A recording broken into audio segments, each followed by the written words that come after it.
Assalamualaikum warahmatullahi wabarakatuh. Perkenalkan, nama saya Sevi Septriani dari SDN Negeri 5 Junjang. Pada tugas kedua saya ini membuat tentang diseminasi hasil tugas 1 dan praktik coaching dan mentoring dalam bentuk video pembelajaran. Pada tugas kedua ini berisi tentang ringkasan materi, terus ada pertanyaan, lalu ada kesimpulan dan saran, dan yang terakhir ada dokumentasi foto dan video.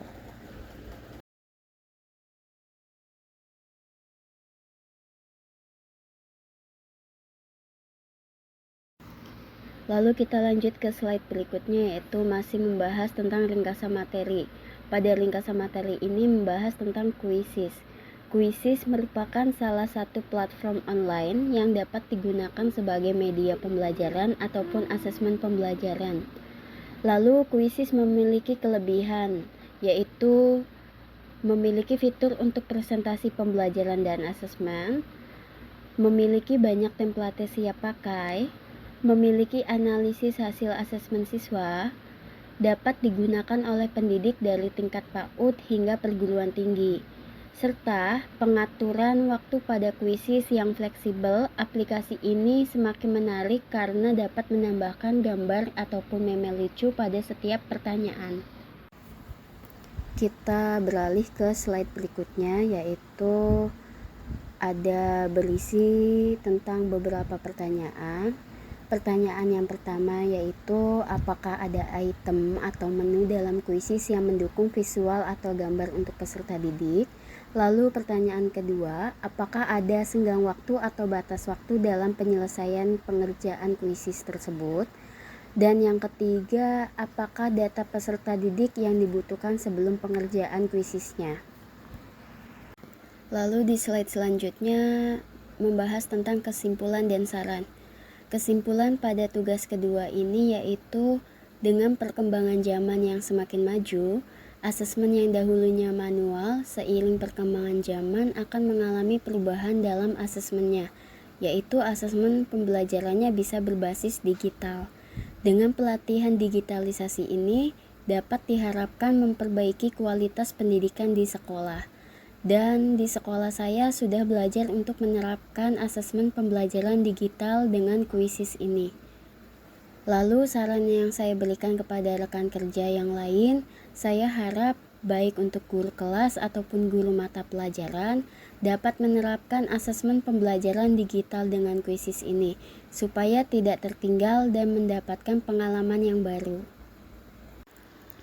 Di slide selanjutnya ada foto diseminasi tentang tugas kedua saya bersama rekan kerja. Lalu slide berikutnya ada berisi tentang video coaching dan mentoring kepada rekan kerja guru SDN Negeri 5 Junjang.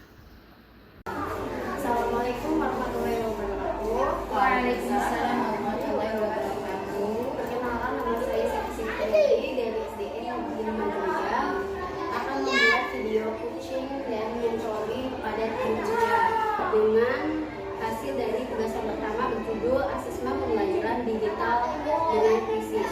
Sebelum ke coaching dan mentoring, saya akan membacakan tentang PowerPoint yang sudah dilakukan dalam tugas yang pertama.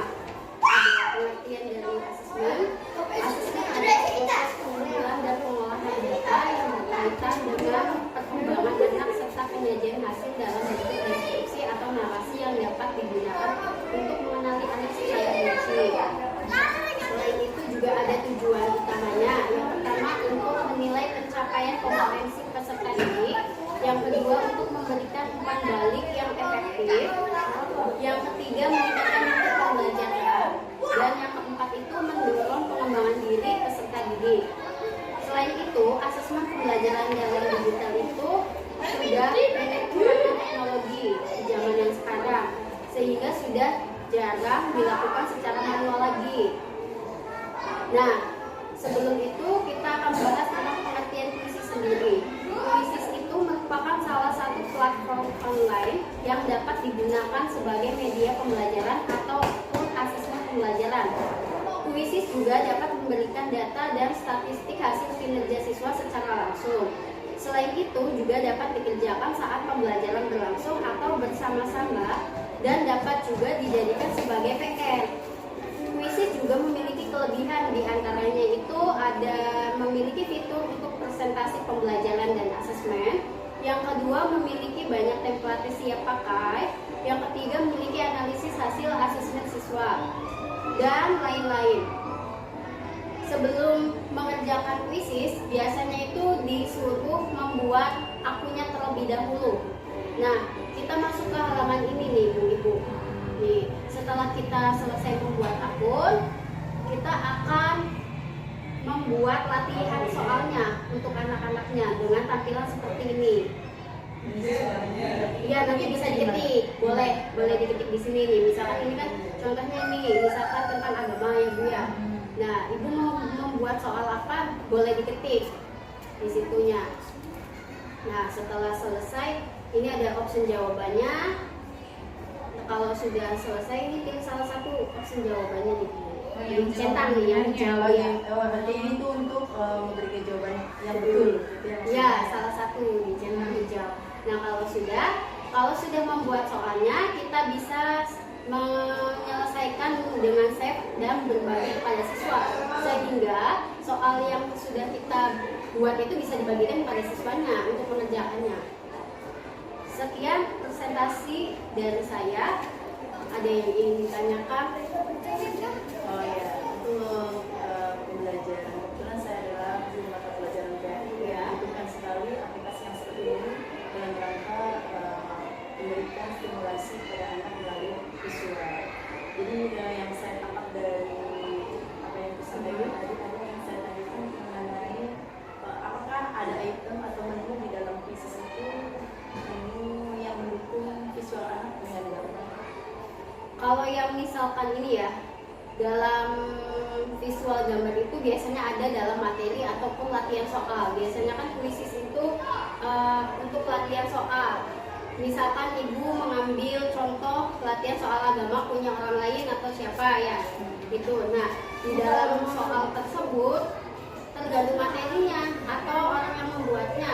Jika di dalam latihan tersebut ada gambar, berarti di situ disediakan visualisasi gambarnya. Kalaupun misalkan tidak ada, berarti orang tersebut tidak menyediakannya. Jadi tergantung latihan sesuai dengan materinya. Itu. Satu lagi tadi itu mengenai Iya. lebih betul. Kan ini aplikasi kuisis ya Bu ya. Iya. Nanti kalau semisal siswa mengerjakan soalnya itu apakah ada senang waktunya untuk mengerjakan berapa menit gitu? Selesainya atau gimana? Oh, kalau misalkan dalam tenggang waktu itu tergantung gurunya untuk menyelesaikan atau mengakhirinya. Kalau kita membuat PR kan saya pernah uji coba kepada ibu ya untuk masuk join ke kelas saya untuk uji cobanya.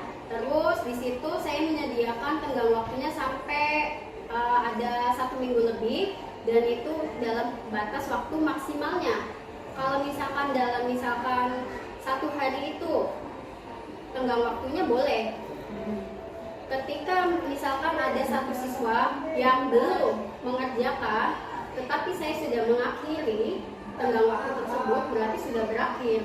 Berarti sudah tidak bisa ya? Iya, tergantung pengaturan waktu yang saya buat juga. Gitu.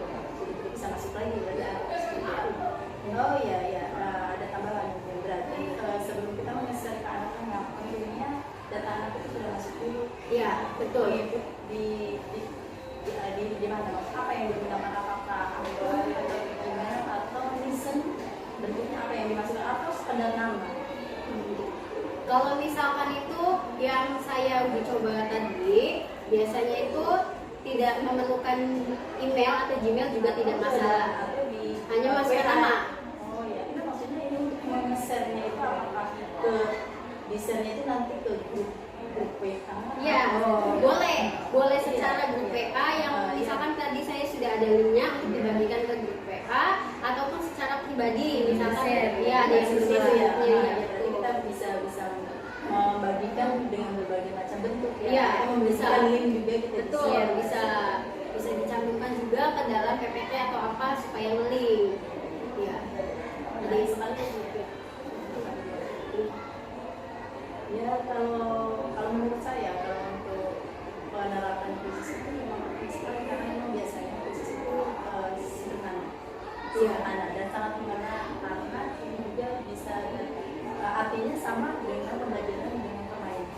Ya, untuk menyenangkan ya, supaya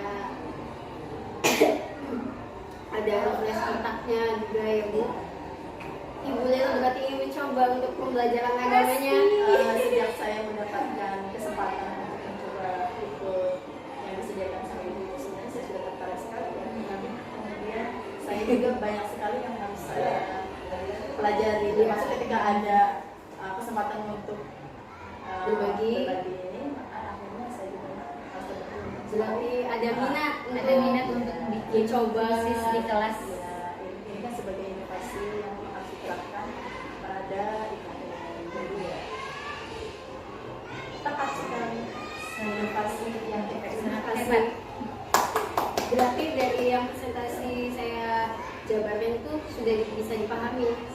Sudah dipahami. Terima kasih banyak atas penjelasannya. Ya, Kita terima kasih sama-sama. sama-sama atas waktunya Bu Lela dan Bu Putih. Sampai jumpa di lain waktu. Kurang lebihnya saya mohon maaf. Wassalamualaikum warahmatullahi wabarakatuh. Sekian penjelasan tentang tugas yang kedua dari saya. Kurang lebihnya saya mohon maaf. Wassalamualaikum warahmatullahi wabarakatuh.